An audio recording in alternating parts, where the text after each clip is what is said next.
क्या आप जानते हैं कि भारत में एक ऐसा नेशनल पार्क भी है जहां स्थानीय जनजाति यानी कि लोकल कम्युनिटीज आज भी मानती हैं कि आत्माएं यानी कि स्पिरिट्स आज भी निवास करती हैं।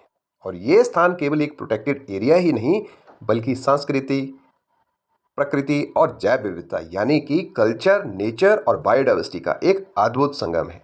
और आज हम जानेंगे मेघालय के बालपक्रम नेशनल पार्क के बारे में। तो अगर इसकी लोकेशन की बात की जाए तो बालपक्रम नेशनल पार्क मेघालय के साउथ गैरो हिल्स डिस्ट्रिक्ट में स्थित है।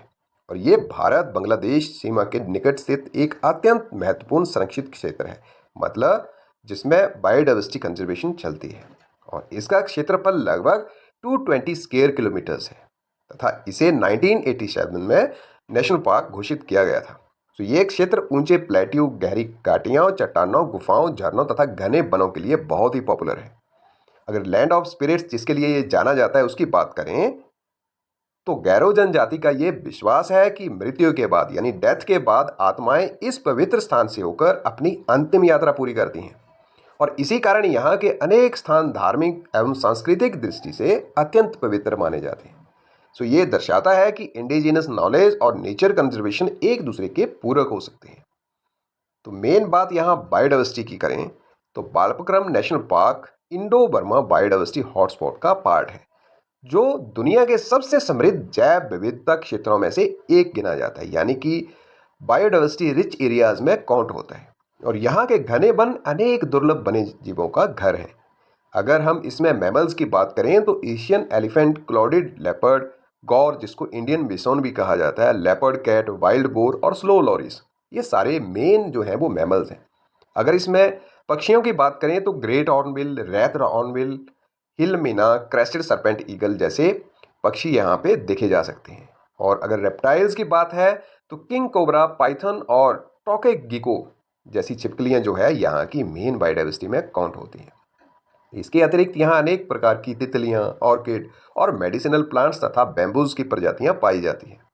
इसकी इकोलॉजिकल सिग्निफिकेंस भी कम नहीं है, क्योंकि ये नेशनल पार्क जल संरक्षण, कार्बन संग्रहण, मृदा संरक्षण और वन्यजीव संरक्षण में बहुत इंपॉर्टेंट रोल प्ले करता है। यह क्षेत्र कई नदियों के जल ग्रहण क्षेत्र की रक्षा करता है तथा मेघालय के पारिस्थितिक संतुलन यानी कि इकोलॉजिकल बैलेंस को बनाए रखने में बहुत रोल प्ले करता है।